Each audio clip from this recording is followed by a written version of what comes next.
of notebooks. I bought Andrea this like rocket book like a couple years ago. She didn't use it anymore, but it was one of those ones where you fill it up and then you stick it in the microwave of all things and it makes the ink all go away. Wasn't that how it worked? Yep. And yeah. And you check a certain part of the page and it like because you've checked this box, you then take a picture of it and it goes to that folder on Google Drive. You're kidding me. Yeah. You can search notebooks for sure. That is incredible. Dr. Tracy Fanara, Right. welcome to the podcast. Thank you. My mind is blown already. Well, I just thought we'd start there. Right. Because I was talking about how much bullshit it is that this was all in my brain at some point and now it's on paper, but I can't use it very well. Like it's all still kind of coagulated Yeah. back there. Notebooks. Do you need one of these notebooks? I do. Okay. I need a microwave notebook. Okay. All right, no problem.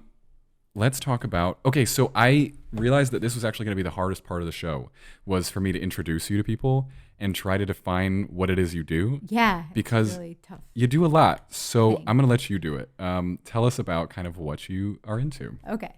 So I'm an environmental engineer, and environmental engineering is a field that I never heard of until I got mad that UF rejected me, and I went and knocked on every door until one was open, and it happened to be environmental engineering. Swear that's how I became an environmental Rejected like engineer. you were applying for like liberal arts, or like what do you mean? Well, that's the problem. I was applying to transfer into the College of Liberal Arts as a geology major. Oh, okay. And you had to have physics in order to transfer as a junior, and that's why I got rejected. And I was like, that is not fair. So engineering let me in. That's so funny. I know, isn't that crazy? Well, it all kind of happened full circle because I'm from Buffalo, New York, and Buffalo is one of the most polluted cities historically in the country. It was part of the Manhattan Project, 99 Superfund sites over history, and actually because of an incident called Love Canal right down the street from where I grew up, down the street, not literally. It was an area where industries were dumping toxic waste into a canalway that was leaching into soils and groundwater, and people started building houses and schools, and there were birth defects and cancer clusters. That was called Love Canal and actually started the EPA Superfund program, which is a program to clean up hazardous waste. So when I heard about environmental engineering, a field where you learn how to provide people with clean water, clean air, shelter, you can build and design things, I was like, sign me up. Yeah. I want to be an environmental engineer. That is wild. And it also was where you were accepted, which is another good Crazy, thing. right? Yeah. Sometimes fate just... You could have knocked on works any out. door. I know. You could have knocked on the philosophy door, and we'd be having a different podcast right now. My brain is so all over the place that I don't know if me as a philosophy major. However, did you know what PhD stands for? This is embarrassing. No. Right. Doctorate of Philosophy. Okay. You Isn't know that what? At some crazy? point, I think I did know that. Yeah. Yeah. Yeah. That's where it all started, I guess. Right. Academically. Yeah. That's wild. Right. Well, So we'll see if- technically, I'm a philosopher. This is kind as of a it turns philosophical out. show. I feel like we'll get there. Yeah. We'll see. We'll see if you got some chops, philosophically speaking. We're pretty into the show now. I feel like I've given you a good sense of how this actually works. Goes. Yeah. It's not part of your normal gig of doing a lot of news reports with anchors who have scripted questions and it's all Right. very straight-laced. So More like a conversation. yeah, and a weird one for sure. Yeah, As good. weird as we can make it. Which is good. Yeah, it is. Okay, but I only let you get halfway through your story before I interrupted you. So environmental engineer, Yes. and then So I worked as a project engineer, designing, doing everything from water to wastewater, landfill design, water treatment, stormwater, and that's where I really honed in because I knew nothing about it, and things that I don't know about, I really want to learn about. But I was doing it during the land development boom at 22 years old, so it was really, really stressful. But at the same time, I'm really glad that I had that experience. I was the only female in my design group and one of only two in my firm. And then eventually I realized that, we were approaching land development the same way every time, and it was catastrophic. the more we were building, the more flash flooding we were getting, because anytime you put something called impervious surface, which is concrete, asphalt, anything on the ground, that water that used to go into the ground and percolate and be slowed down is now running off the surface at high volumes, high rates, causing erosion, ecosystem failures, of flooding at your house in the streets. And if you've ever been to downtown Sarasota, you know all about that. And that's where I was when I was designing these things. So I decided to go back to school to prove that there was a better way through low impact design. That's fantastic. Yeah. This is going to be a kind of a challenging like conversation for me, because there are a lot of things that you know about that not only do I not know about, but I almost feel like are in conflict in a nice way with things that I think about the world and don't think about the world. So that was a very vague way of making my point here. But my point is, I'm a big believer in, humans making progress and building things and capitalism and business. And like these things are all great. And at the same time, you go, what about our resources and the way we're using the land? And I don't love when government has a lot of interference and that kind of thing. But then also like somebody's got to do that job. Like somebody's got to stop flash flooding from happening, and who's thinking about it? That's the thing. It's so challenging, so nuanced. And so much more challenging when you realize that water has no boundaries. It doesn't stop at a state line or a county line. So we have no control without federal regulations of our water quality in Florida that's coming down from Georgia. Right. And internationally too. You've got to deal with, Right. So right now we get the second largest dead zone in the world in the Gulf of Mexico, causing economic failure to shellfish farmers, fisheries, all of that. All the people that make money on the coast are being impacted by 40% of the United States draining into one area with high nutrient loading from agriculture. Like a farmer in Iowa isn't going to be thinking about a shellfish farmer in Louisiana, and making that connection is so hard for us because we think about ourselves. But that's why the federal regulation is so important.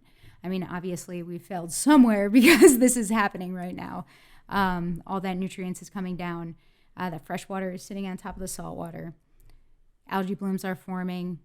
When those algae blooms die, they uptake oxygen. So we get these mass dead zones that are killing everything that are sessile, meaning that they can't move, like anything like oysters, clams, anything like that. And then the organisms that can swim through, some of them are dying as well because it is so huge. Right. And we're just playing so much catch up, I feel like, because I don't know whether it's the science, the regulations, or anything.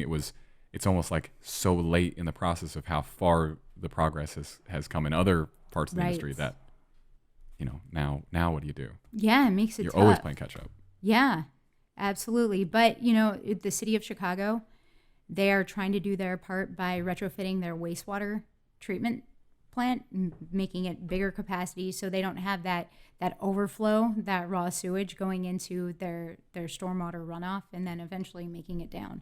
That's wild to me. Isn't it crazy? That's so crazy that it's all interconnected like that. Right. But if there's one thing that I think we've learned on our travels, it is really how small this whole country is. Like it really is. It's big. It takes hours to drive across, but I don't know. It does feel so small. It does feel like you could do something over there and that might impact something over here. I get it. That makes sense. Totally. The more you travel, the more you feel that. Oh yeah, everything is connected. Yeah. But what I really like about your approach to all of this is I feel like you are always incredibly positive with this. Like I feel like you are always looking for, like as soon as I'm even started to get kind of dark and be like, we're just playing catch up. And you're like, well, look at what this city's doing. I feel like you're the solutions person and you're looking for that positive. Thank you where it's happening, right? Seeing me in that light. I mean, I try. Yeah. I try. There's some other things that I know, you have to engage with that are probably not so fun, like red tide, for instance, which I know you've done a lot of research on and did not go so well here in Florida recently.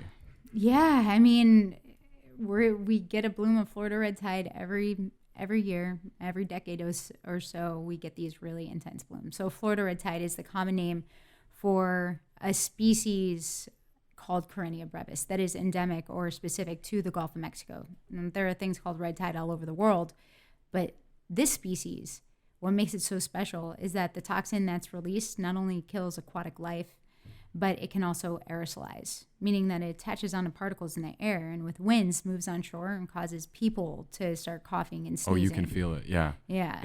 What exactly is this species? What is it? An algae? It's a phytoplankton. Okay. So it's something called a dinoflagellate. So it's basically a cell with two tails on it. So they can swim up and down the water column, but most of their movement is because of currents. And that's what's so crazy. You know, we're talking about how everything is connected. Florida red tide, people think it's a local problem. It only happens in the Gulf of Mexico. Sometimes currents bring it to the East Coast. It's only happened like 9 times in history, since we started recording. But these blooms aren't really local. They're impacted by weather events, by Saharan dust coming over from Africa to the Gulf of Mexico that feed another species of cyanobacteria that lives in marine systems offshore. And then when those die, they can be providing red tide nutrients that they need, because Florida red tide, Corynea brevis, they're really slow growers. These blooms start on the ocean bottom offshore. Well, for the most part, and what we know right now, we're always learning new things. That's crazy. I know. Oh, and also blue holes. These things might be impacted by. So blue holes, really cool stuff. They are ancient sinkholes. So the Gulf of Mexico, a long time ago, was about 300 feet below where it is now. And so sinkholes occurred just like they do now. We have a lot of limestone. So the movement of water has caused caves and caverns to occur underneath the limestone. And when water level drops, those caves and caverns are no longer filled with water. So what do? They fall in. They collapse. Yeah. Exactly. So that's how we get sinkholes. Now, these blue holes are ancient sinkholes. So they're underneath the water, but they weren't always underneath the water. So some of my friends did a research project looking to see if nutrients from the land can actually be traveling underneath the ground, underneath the ocean, through caves and caverns and coming up 50 miles off the shore of Florida, where we have historically believed Florida red tide blooms begin. And then on top of that, there's a bunch of scientists that believe that nutrients coming down from the Mississippi watershed that we were talking about earlier, that 40% of the United States might be playing a role. So all of these things come into play, and that's why I took my job at NOAA, because it's a more holistic approach, like an Earth system approach to solving problems. Right. I mean, it has to be. Like I can't imagine having your brain and seeing all of these things happening and all of these things that are interconnected and not wanting to go as many levels up as you can possibly go. Right. Because that's where the change is going to be affected, because you have to see all of these things. You do. And it's really important that we have boots on the ground, people doing local research, everything from microscopic algae and sediments and all of that, because that's what's needed to really make those decisions up top. But I can't just do one thing. I can't just focus on one thing. It's just not in my nature. Right. So you're in the military now. Is that true? No. Kind of. No. It's a non-uniform branch of the military, isn't it? The NOAA? Department of Commerce. I thought NOAA was underneath. Okay, so This is what I thought. Right. So the National Oceanic and Atmospheric Administration is within the Department of Commerce, and that was just because of an argument from President Nixon. It should be in the Department of Interior, but it's not. Okay. But there is a portion of NOAA called the NOAA Corps, and they are part of the military. Okay. And that's what you're talking about. And That one of my must be. friends from high school is on it. And they do the coolest things. They live on ships, and they do rapid response, and they do research. Like, that stuff is awesome. In a past life, I got to do a bunch of videography with all of the different branches of service. I think all of them. Yeah, probably. And NOAA was one, and it was really cool to work with those guys. And it was a different environment entirely. What did you do? We were actually just making videos about the military's retirement system. Oh. But we were making all of these like social media kind of funny videos all over the place, all over the country. But I thought it was like, I didn't know anything about NOAA. I think a lot of people don't necessarily know what that is, but once you know, you start to see NOAA on everything, like providing all of any weather data that you might need, any environmental data, that's all coming from NOAA. Yeah. And I think, this is where if you haven't figured this out already, I'm the dumb guy on this podcast compared to you. So what I'm bringing is, I think that in the apocalyptic movie with Dennis Quaid, and Andrea knows this and she's working. Dennis Quaid, End of the World movie, Jake Gyllenhaal. I can't, Day After Tomorrow. Day After Tomorrow, I believe Dennis Quaid works for NOAA, and that's why he knows that all of this is coming, the big blizzard and everything that happens in that movie. I think you're right. I think it's NOAA, which at the time I didn't know anything about, but That's crazy. there's your connection. Yeah, I mean, here's the thing. The reason why people don't know about NOAA is because we don't have the marketing budget that NASA does. Fair enough. It's a really good comparison, actually. It's crazy because, we get a lot of our Earth system information from the sky. We have more satellites than NASA does. Really? And no one knows it. Yeah, I mean, we do everything from microscopic algae from the bottom of the ocean all the way to the sun. And everybody loves NASA. But, I mean, I even have NASA shirts. Yeah, NASA's that's pretty cool. They have a good brand. They do. We're going to talk about space in a minute. But first, though, could you survive a global freezing event? Like, is that you? Could you throw on the snowshoes and handle that? Oh, my God. And save your son from New York Public Library? I totally could. Yeah, probably. I mean, you have to learn survival skills if you love nature, because you want to learn how to live off the land. Right. And, you were talking about hunting earlier, right. And a lot of people would think that I would be anti-hunting. I don't think that. No. I think most people who love the environment, understand conservation. Yes. Get it. For certain species. Yep. And not only that, it's for me, because I don't know enough about that to talk about certain, the details of that. What I appreciate is the fact that people understand where their food comes from. Because I think so often we take for granted that we could just go to a store and we're so disconnected from where things are coming from. Like we just turn on a faucet and water comes out. We flush our toilet and we just think that magic elves do it, or we just don't think about it. And same thing with food. And with 40% of food wasted, I feel like it might bring us closer to our impact. I really like that perspective. I think we've seen a similar thing. We live like crazy intentional. Like it is hard to find a thing that I haven't thought about why I do a certain thing, because that's just me. Food became one of those things like pretty early on where we were like, where is this coming from? Where is this meat coming from? Should I be eating meat? Should we be eating vegetables? Should we be like, what should we be eating? Where is it coming from? And that led to kind of an obsession with like sourdough, which is a big thing I'm into. And then that turned into like, well, what about meat? Like, where are we getting that from? Can we get it from better places? What's grass-fed? What's pasture-raised all about? And then we got to a place now, and this is where it's all connected, which is really cool, is the meat that we buy now comes from a farm in Texas. It's called Force of Nature. I don't know that's the name of the farm, but that's the brand. And the meat is all I never get it right first time on the podcast, regeneratively raised.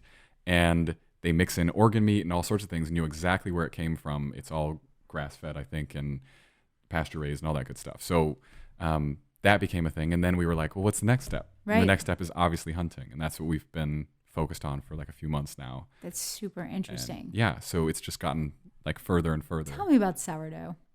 Do you like sourdough? Are you into it? Do you like eating it? I mean, I like eating it, but I know that nothing about it, and I feel like there's something that I should know. Well, it's just fantastic. Like people are really quick to dismiss gluten. Yeah. And I was too. I took off gluten for like 6 months or something. Probably not that long enough to know that like I felt better without it a bit. Oh, you did? Yeah, definitely. But the type of gluten I was eating was coming from, using conventional yeast basically to prepare that gluten, which is, there's no yeast in pastas. That gluten's not broken down at all. But, just bread from the store, a pizza that you might buy from a pizza place. It's all using one strain of yeast to break down the gluten. Humans for tens of thousands of years, I want to say, have been using wild yeast to leaven bread. And that wild yeast, there's so many strains of it, and it's so much more effective at breaking down gluten in a way that we can digest it. So you're pre-digesting your food with bacteria, just like anything fermented people get into. So when we started doing sourdough, I started learning all these things and recognizing that even people who have severe gluten intolerance, they can oftentimes eat sourdough bread with no problems. That's so interesting. Yeah, so people demonize gluten, but it's just a protein. Like, right. if you do it in a way that works with us, then we can eat it. And bacteria, like, that's how we do things. We handle bacteria. I love that I just learned something. Good. Okay. That's awesome. I brought something to the table today. Yeah, absolutely. I could bring you some sourdough starter so you can get into it if you want. That's really cool. Yeah. With all your spare time. Right. Mm-hmm. Yeah. It's gotten bad. The whole spare time thing. What are we talking about? Sourdough. I'm just like so proud of myself right now. I just brought a science moment to the podcast. You totally did. Okay. So, but like being intentional about where your food comes from is massive, where your water comes from, all these things. We even just like living in an RV, I see it all. I see all the water that comes in because at some point I have to dump it out the bottom. I see all the waste that we make because at some point, again, I have to dump it out the bottom of the RV and into the sewer system. Right. So you're connected to your what's going impacts. on. Yeah. Right. It's not like toilets still kind of freak me out because it's like, where did that just go? Right. You know, it's just strange. Uh-huh. It's the same with everything. When you live in an RV, like electric, water, it's all, I know where it comes from and I know where it goes. Right. It's kind of like pulling back your diet and really just eating the food that you need to eat, where you actually feel the difference in the food that you're eating because you strip down your diet so much that your body is actually responding to what you're putting into it. Right. And we're bad scientists when it comes to diet because we often change so many variables all at once. So when someone wants to get healthy, and that's a huge problem with even every study we've got on food. Like if someone acts healthy and is predisposed to being healthy, they're probably exercising and sleeping and doing like the basic 5 things you need to do will make you a healthy person. Right. And they probably follow conventional advice and eat a bunch of vegetables. When you break it down, does that mean that vegetables cause them to be healthy? It's much harder to tell. So we're such bad scientists when it comes to diet. I don't know why. So interesting. Yeah, this is a weird. I'm taking it's way too long. Definitely on not my this. expertise, but yeah. I told you we talk about space. That's what I want to talk about. Okay. And all those NASA, right, which is way lame compared to NOAA. Which is way lame. Yeah. Right. I mean, I work on a project with NASA, but no, NASA is lame. NOAA is awesome. You can't read it because it's chicken scratch, but I wrote NASA is lame. So we're on the same page. Right. But you're not over space as a thing. Oh, no. You might be going to space. Is that a thing? I mean, maybe, right? Yeah. I mean, it's still. Can you talk about it? Long shot. Yeah. Okay. So, first of all, I like space research because it really pushes the boundaries of sustainability. Right now we're able to waste.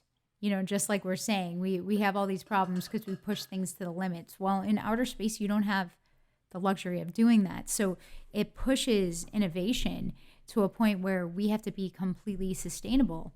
We have to reuse everything that we bring. So it causes us to be more innovative when it comes to water treatment, for example, or energy production. All of those things. I mean, some of the best innovations here on Earth, like cell phones, came from NASA research. So I'm not really, putting down NASA. I know you're not. I'm just bringing up NOAA. Yeah, I got you. I got you. But yeah, there's this. There's a few opportunities. One of them is called Dear Moon, and that is a Japanese billionaire is working with SpaceX to bring 8 people into space to basically loop around the moon. And, over 1 million people applied for this. So I was pretty surprised when I got passed for the first round and the second round, the next round. And it was super exciting. Yeah, I mean, to go into space, it would just be absolutely incredible. At the same time, I feel like I already, some people say that when you go into space, you have perspective of how special the Earth is. For me, I already have that. And I would almost rather give that to somebody else. And have me go to space with NASA. I know we just put down NASA a lot, but if I'm going into space, I actually want to do something there. Like I've been working on an aquaponic system with NASA researchers to build a completely sustainable system through aquaculture in space for space travel, and which would completely change the way that we do fish farming and everything like that on Earth. It would make, your only input would be sunlight, so we can get the fish farms out of the ocean and actually put them on land and have completely sustainable systems. If we achieve this, if we achieve what we're trying to do. But that's what I want. I want to go into space with a purpose. I mean, this would be amazing to go with deer. Don't get me wrong. I would be ecstatic over the moon. I just Literally. Literally, quite literally. But at the same time, like because I haven't heard from them, I'm preparing myself for the event that I don't get it and looking towards the next thing. Right. I understand what you're saying. The idea of being sort of like a space tourist as opposed to like a space scientist. Right. An astronaut who's going up there with a mission in mind. Right. I want to be an actual astronaut because they're redefining astronaut. Are they really? Yeah. So no longer will you be an astronaut just taking a joyride. But are they grandfathered in if they've already done it?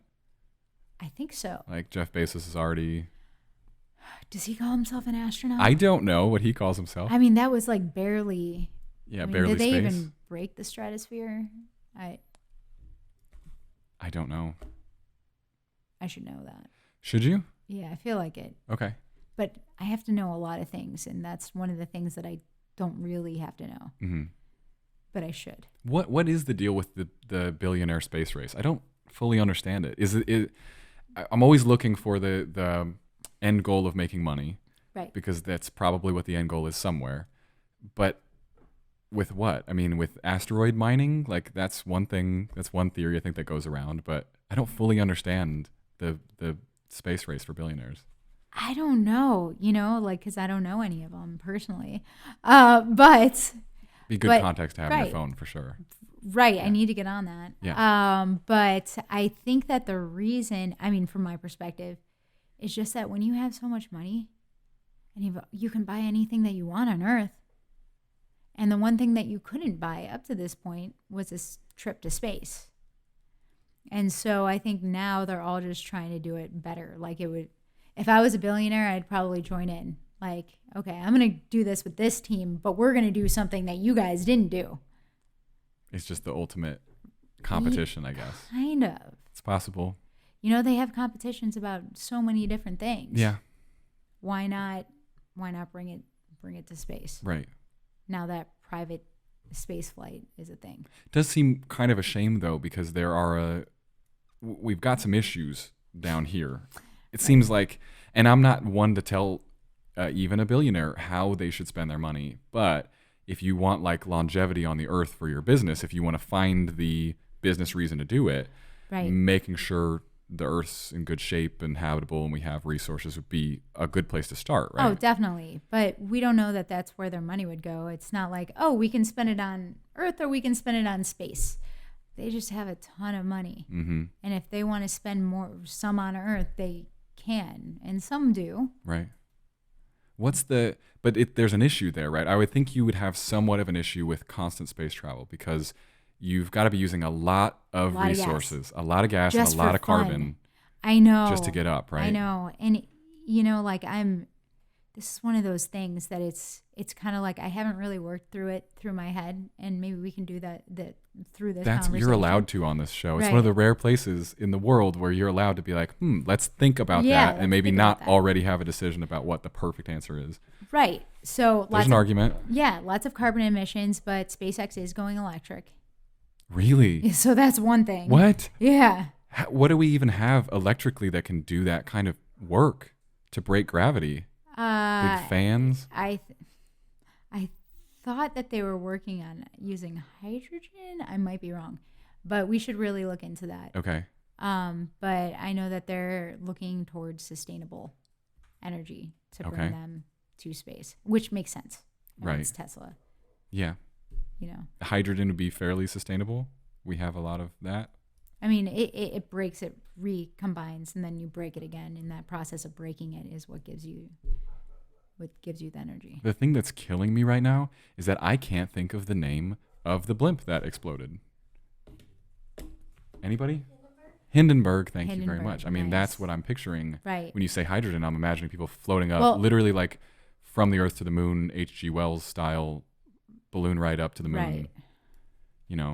Right. And when I was saying break it and it comes back together, that's if you use water as your source Mm-hmm. and you're constantly breaking apart the water. Right. Using the hydrogen. I really don't know enough about this to talk about it, but this is fun. Okay. This is definitely fun. It can go one of two ways. Yeah. Sometimes if I'm asking guests way too many questions about things that they're like, this is not what I do, man, then I feel that. I get the pressure. No. Let's It's get not back like to- that. No, I'm cool. Because it really, like, this is super interesting. Okay, so if they do go to sustainable energy, okay, so where are they getting that energy from? That's the next question. Because right now, the whole battery process is kind of environmentally invasive. You have to Right. mine. Lithium's a big issue. And Right. But there's so many innovations with new kinds of batteries and recycling batteries that are going on that I think within the next decade, that won't be the problem that it is now. Yeah. Okay. So, but still, all of the energy, everything that goes into space travel, that's Yeah. still a lot. Mhm. You have to mine the metal, like all of that stuff. It's still, anytime we make anything. But in doing that, because they're trying to beat each other, we're forcing innovation again and again and again. And Yeah. it's not just things for space travel. We're using this stuff for Earth.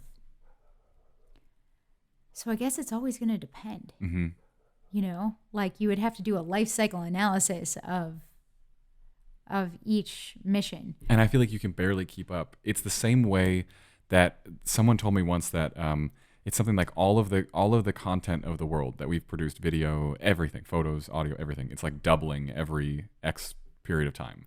It's way faster than I would have thought, that it just keeps doubling. And it feels like the same thing. It's that exponential growth is happening with technology too. So you could do a life cycle analysis, but only on the technology we've got now compared to the supercomputer we get next year that is not just a degree better than this one, exponentially better. Right. And life cycle analyses take forever. They're expensive. It would be too long. Right. We almost can't keep up with ourselves at this point. Right. Which means, and this is where I always love when this goes, we're going to rely on AI to do it because they can live their brains in better and better and better computers, and they'll be able to compute it all faster. Right. Until they take over, and then we have a problem. This is what I did on my last episode, I think, with Mike Sandow in Charleston. For anybody who's been listening to the podcast in a episodic serial. Anyway, which is that no matter what I end up talking about, it just comes down to the fact that AI is going to destroy us all, right? What a show this has been. I have a list. Like, you know what? I write things down. It doesn't matter. AI is going to destroy us. Yeah. I have that on camera now forever. Oh, no, I'm not saying that. I was repeating you. Oh, yeah. Yeah. Because people care about context these days. So a soundbite will never get you into trouble. You're so right. You can't do that. I know. But yeah, I mean, AI is interesting because we're using it for so much good right now. Yeah. We're using it to learn about our oceans. It's giving us information that would be so expensive to get on our own, and it's making our models better. So basically, we're using something called data assimilation right now, where we're taking observations, real-time observations, putting them into models, and then it's teaching itself to get better and better algorithms as time goes on. So cool. I know, isn't it? And it gets faster at computing them every year too. Yeah, I mean, and we, I was on a team with the Gulf of Mexico Coastal Ocean Observing System and NOAA when I was at Mote Marine Laboratory to build a cell phone microscope that had an algorithm that uses AI to detect the Carenia brevis, Florida red tide, by its shape, size, and movement. So Yeah. AI is my friend right now. Yeah. So I really haven't gone to a dark place with it yet. Yeah. But now you're making me think. Well, I didn't mean to either, It's just worth thinking about. Right. But I think that it's so, anytime we talk about technology, you recognize how quickly we'll be outdated. Like yesterday, we were complaining to Andrea's dad about how we have a bunch of data in the cloud right now. It's literally about 20 gigabytes of video data that we have stored there. Terabytes. I'm sorry. 20 gigs would be nothing. We have 20 terabytes of stuff stored in this cloud. We are about to have to transfer it. It's going to be a pain. Right. But what I recognize is the original floppy disk, which we are not that far from technologically, was I don't want to say on the podcast how much I think they were, but they were small. We're talking megabytes. Super small. Yeah. And now the fact that like even the cards in these cameras are holding, I think, 128 gigabytes a piece. And I've seen SD cards for cameras that can hold a terabyte now. So every like worry we have about how we're gonna have so much data, like one day we're gonna have so much, we're gonna need an entire server farm to ourselves. Not true, because everything will also get smaller as we go, and the data will get bigger. Well, Video files and let's 4K. hope something happens, because right now, the max storage on an iPhone is 2 terabytes on your cloud. Yeah. I've maxed that out. So I had to get the biggest phone that they have to hopefully, get a few more things. I have no clue what to do. I'm hoping that technology advances or Apple opens up more storage. But it will. I hope. Because we all are going to have this problem. Yeah. And there will be a benefit to solving it and making it smaller, making it faster. And like the files don't get any smaller. Right. As we move. These video files cost whatever they cost now, but they'll be in 4K soon, and then they'll be in 8K, and then it'll triple and, Yeah. Crazy. This is my favorite thing about science, though, is that it's moving almost faster than you can perceive it happening. It totally is. And we're attempting to keep up, but... Speaking of keeping up. Yeah. Do you need to run for a sec? No. I mean, I just want to know if the dogs are okay and still in the backyard. Can we ask our producer, Andrea, to make sure that the dogs are still in the correct yard?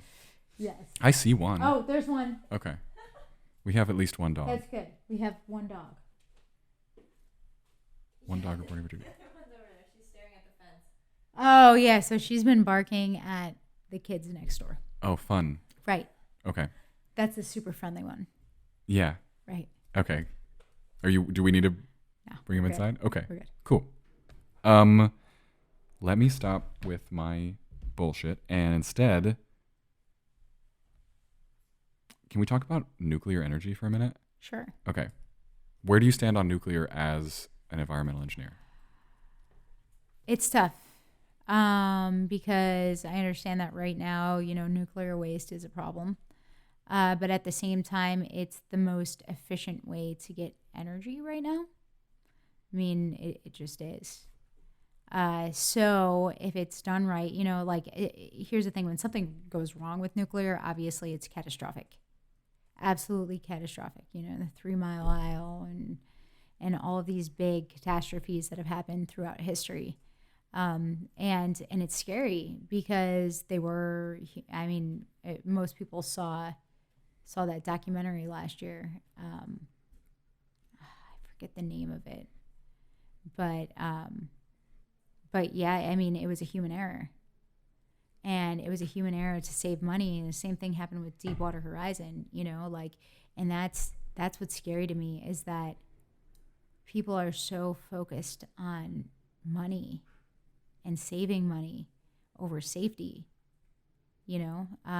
which has happened. I mean, with nuclear, I think that people understand that if you do that, you're going to be impacted yourself.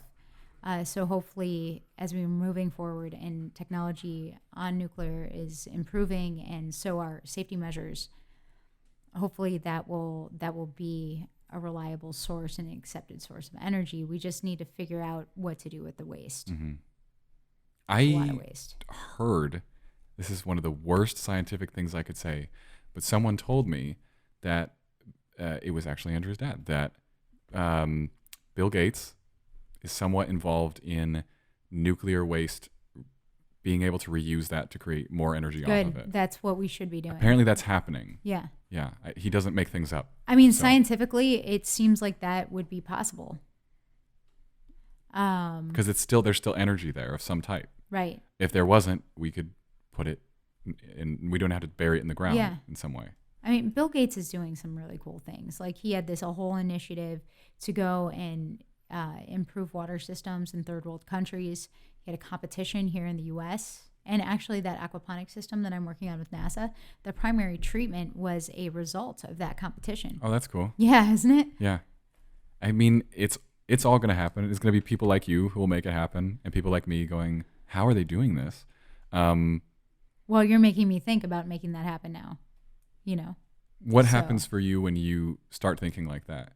Because you seem like the type of person that once you decide you're going to be involved in a type of project or something, you just do it. Yeah. It doesn't matter how many you've already got. You're just going to do it. Yeah. So that's the problem. So what happens for you when that happens, when you decide this is something I'm going to get involved with now? The first thing that I do is I even before learning everything about it, I use my contacts to ask them what their thoughts are on it, what they've done so far, what they know of other people doing. And then I go into the research if those conversations go into a direction that inspires me further. So for example, the aquaponics thing, because, I was a historic environmentalist. I was like, oh, Earth, not space.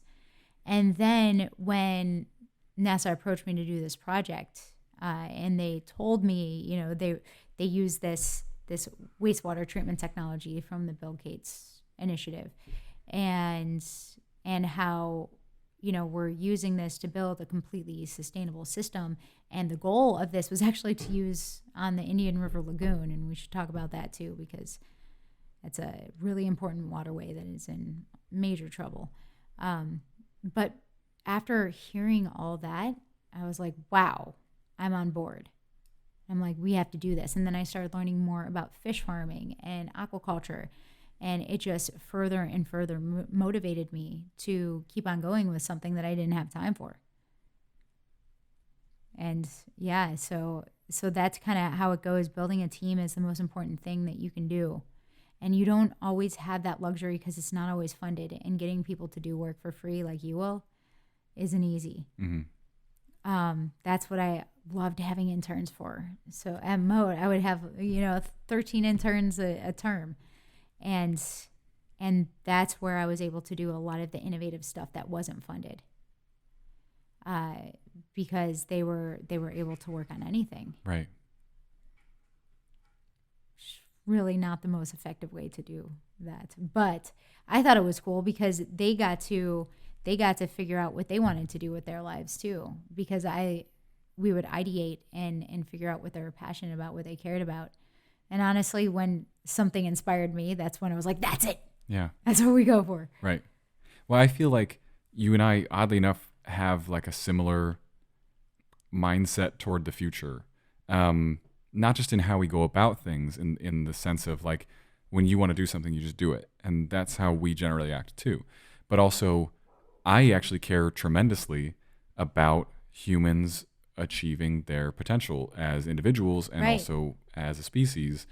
And I just look at different things than you look at, because I'm going to look far more at the things like what can we do? Like reconnecting with nature and our food and living with some intention, getting your time back, which I think is probably the biggest reason that all these things don't happen, is because people are just giving their time away for free and just at their jobs thinking that that's what they ought to do all day, and or social media, or on social media, suck. Giving their attention there. Yeah. Entirely. You are literally making someone else money when you make content and put it on social media. Yeah.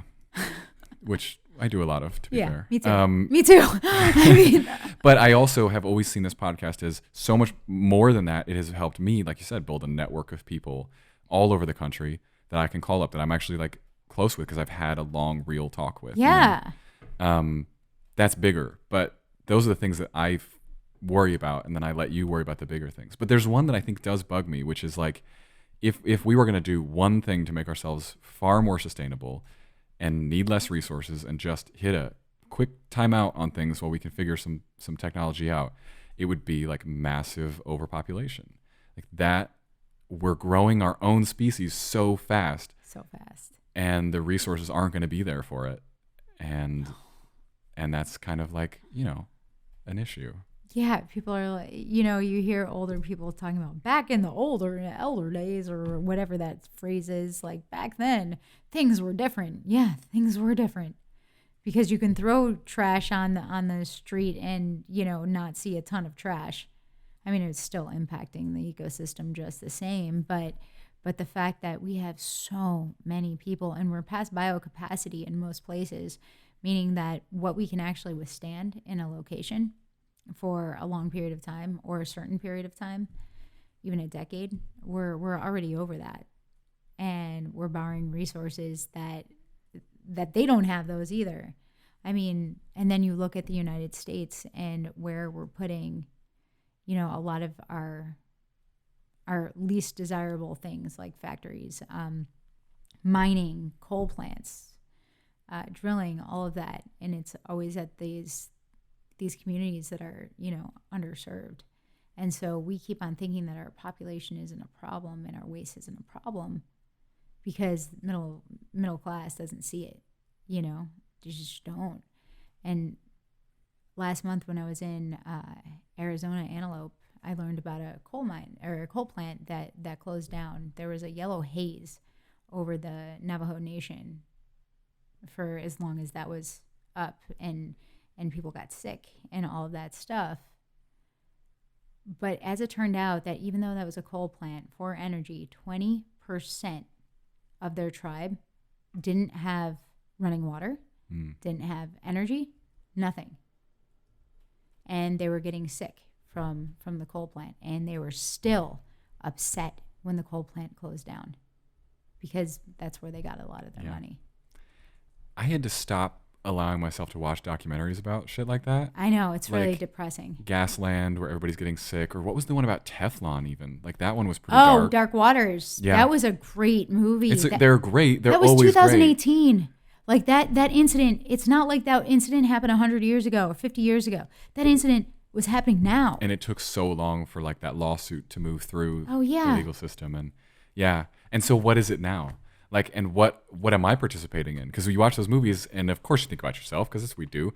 And I go like, what water am I drinking? Right. And I stay in a lot of places in this country, and I drink a lot of random water. Right. And you're not going to get any better if you drink bottled water, though. It comes from the same places. Yeah. It's all from the same sources. I don't drink bottled water. I just have to hope that we all appreciate you. I'm a hero. I think you mean to say you are a hero. You are saving the earth. I refuse to drink bottled water as well. But what was my point? Oh, yeah, I just hope that my carbon filter saves me, but it doesn't. And I'm going to show you that your carbon filter really does a lot more than you think it does. Okay, cool. Because that's what I use. All the water that comes in the RV goes through a carbon filter. Activated carbon is incredible, just as long as you're changing that out. Yeah, I do that also. Sometimes. Because if it does go over capacity, not only do you grow bacteria, but the pollutants can actually start leaching. Okay, right. I will be changing that when I get home. You want to change it. You want to change it when you need to change it. Cool. Yeah. Yeah. I'm a big fan of not getting like weird cancers. Like if I can help it. Right. Because man, I worked so hard to be healthy. Right. And then to know that like something I don't even do is going to be the thing to take me out. And I think that's true for everybody. Like everybody's doing their best to live their life, and I think it's weirdly more tragic when you have someone that's like works really hard to be healthy and live intentionally, and then like they get just the random cancer thing. I know, but they might have got it a lot sooner if they hadn't been intentionally healthy. At least that's true. That's the positive. That's a good point. But we're all finite, and we're all here just. I know, and we only have. We have the time we have. We have no idea. Have some fun. How much time that is. I'm not perfect. Right. I'm definitely not perfect. No, I ate some fries last night. It was great. It's been a long time. Fries are the best, man. Yes. I love fries. I know. What are your favorite fries? A good thin sweet potato fry kind of wins for me. Right. With honey? No, I'm not a sweet guy. I love ketchup, actually. I love ketchup. I love ketchup, too. I don't keep it in my house anymore because I can't. Right. You put it on everything. And I'm not supposed to eat tomatoes now. I switched to hot sauce. Tabasco. Yeah. It definitely is healthier and lasts longer because you don't That's use true as too. much. Tabasco is my new thing that I'm buying into because it's a lot of vinegar. So, and it's like you look at all of the hot sauces and the ingredients in the back, crazy what goes in all those. Oh yeah. There's corn syrup, there's all like high fructose corn syrup. Yeah. Everything. You have to find ketchup without high fructose corn syrup and then it tastes terrible. Mm-hmm. Some of them aren't so bad. Okay. Well, you can give me those brand names. Well, you can't get the ones with sucralose and stuff. But Tabasco, I'm like going to be team Tabasco now. Yeah, totally. I think it's great. Totally. It's the old school, the original. I think it's the original. I don't know. It's really old. It's what really were you going to say? Yeah, speaking of vinegar. Okay. What's up with kombucha, man? Because I used to take shots of, or not used to, I take shots of apple cider vinegar before I eat because, I was just told to, and then I just felt better. Yeah. But what surprised me is that everybody seeing me do that, absolutely disgusted. But then kombucha comes out and everybody's obsessed with it. And they're Yeah. like, oh, it's so good. I'm like, like, this tastes like apple cider vinegar. Are my taste buds off, or does it taste like apple cider vinegar to everybody? No, well, it's vinegary, yeah. Right? Do you really want me to go there? Because I went there with sourdough already, and it was a long tangent. I can do it again because this do is you like know my about thing. that? Oh, I love it. Okay, cool. Yeah. I'll give you more science facts, which is that humans are roughly 10 times more bacteria than we are human. So Right. way more bacteria cells than human cells. And my buddy told me something about our gut has several pounds of bacteria. Just that's what's in your gut. So obviously, when you are promoting an acidic environment, which we like, our guts want an acidic environment. We're on that scale by nature, one of the most acidic environment guts in the world. We crave things that play well with that bacteria. Right. And so the issue I have with kombucha, most kombucha is, well, there's two. Number one, people like kombucha because they're dumping sugar in it. I mean, those things will have a massive amount of sugar in Right. them. Put sugar in it, you're going to like it. Ooh, that was really good. Oh, we might have to let them in now. I'm sorry. That's fine. You want me to just go get them? Yeah. And Okay. just like open That's the pretty door. dramatic. Andrea's going to get the dogs, and we're going to see how that goes. Yeah. Adventure time. You have to open the second door too. She's good with animals, though. Okay. Her that's parents good. were vets, so Oh. Oh, yeah. She's. she can handle this. Hey guys. Good pup.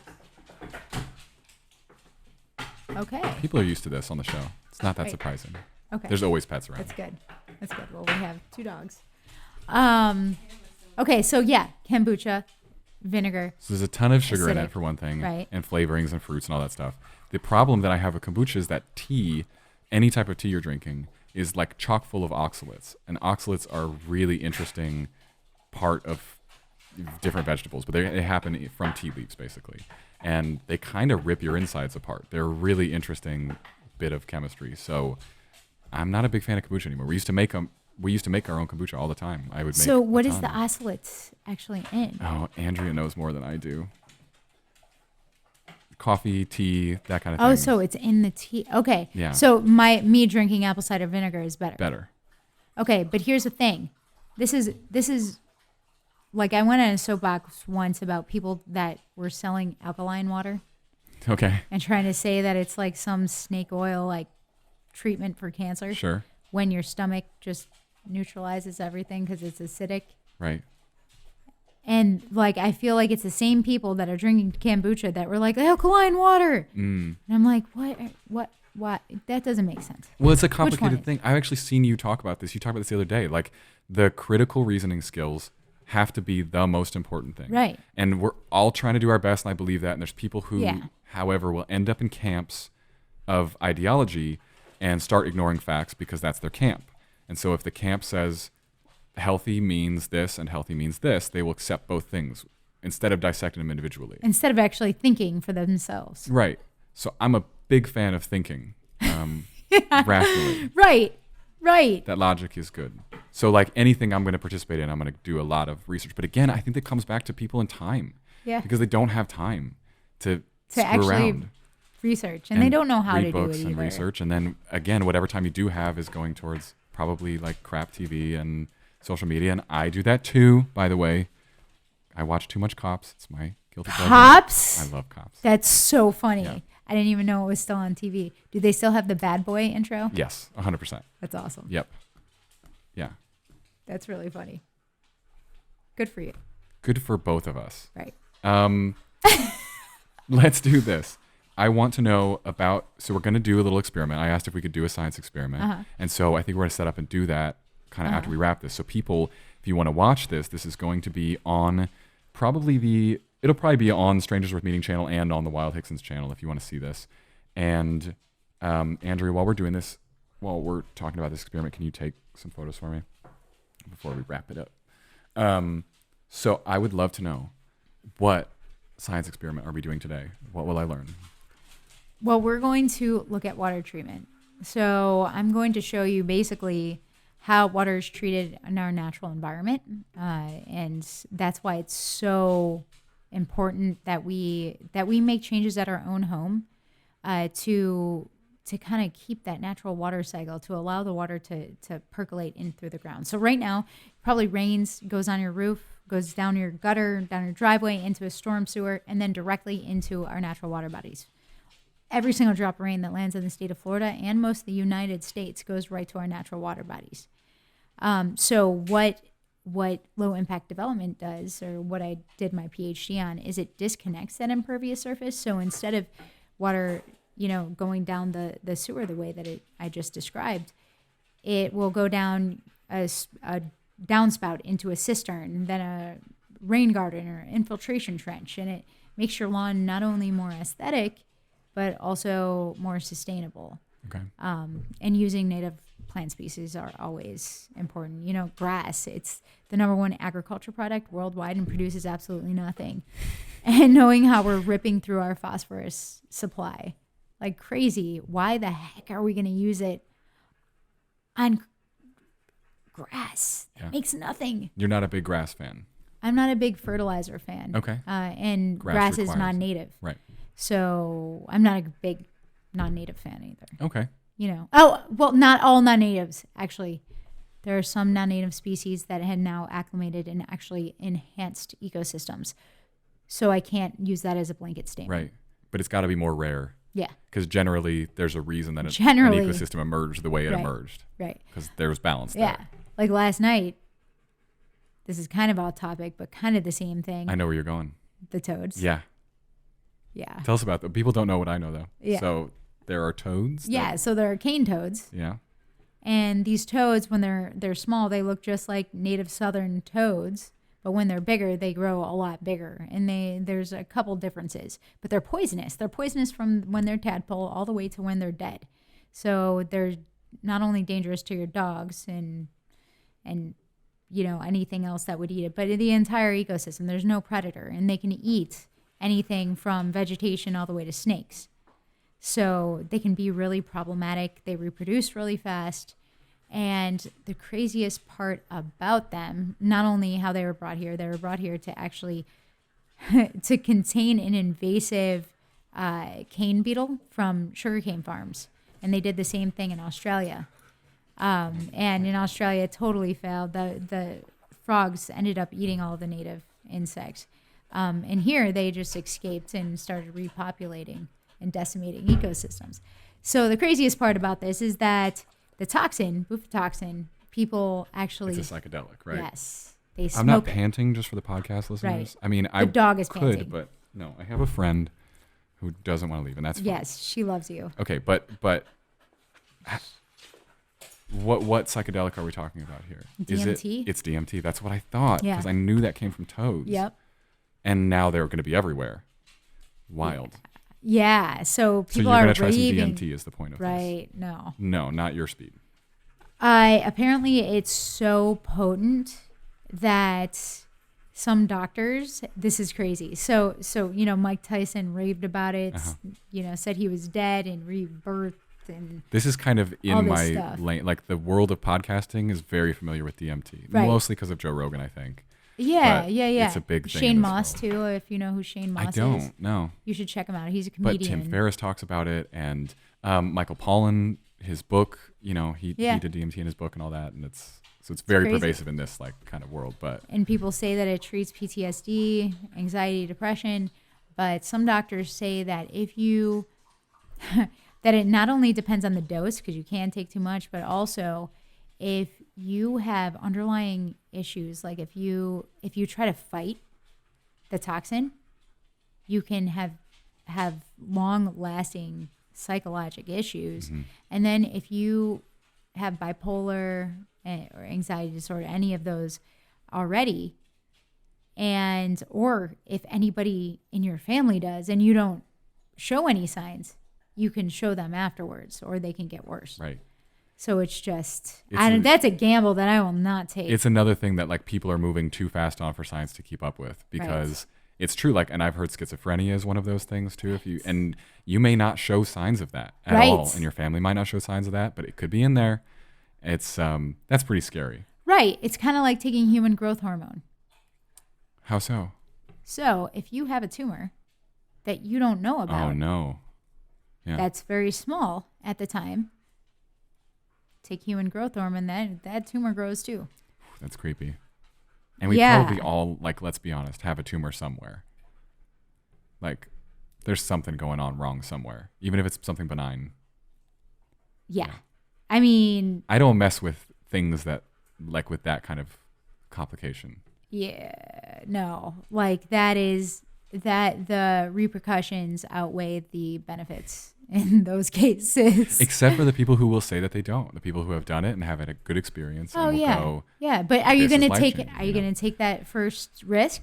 Do you jump, if your friends jump off the cliff, do Right. you jump off Do you the jump cliff? off a Yeah, cliff I don't too? know. I don't know either, but apparently you can do this under a doctor's care. What, DMT? Yeah. Oh, I didn't know that that was legal at this point. In the I United don't know States. either, but apparently some psychologists say that this doctor that was saying all that stuff said, if you're going to do it under a doctor's care. Yeah. Well, And maybe the doctor's not there at the time, and they're like, okay, well, we need to work through these things and make sure you're healthy enough to. it's a scary thing for sure. I don't like to mess around with it. No. The It's amazing how many things we talked about that I have no idea about. is that good? It's incredible. Would Yeah. you rank that as a Yeah, good it's kind of podcast refreshing. It experience? Okay. makes me realize all the things that I have yet to learn, which I realize every day. But these were different things. Yeah.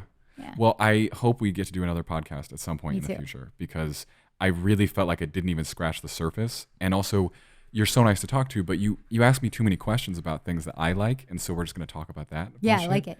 And I really want to know about all the things that you like. So I hope we can do this again sometime. Yes.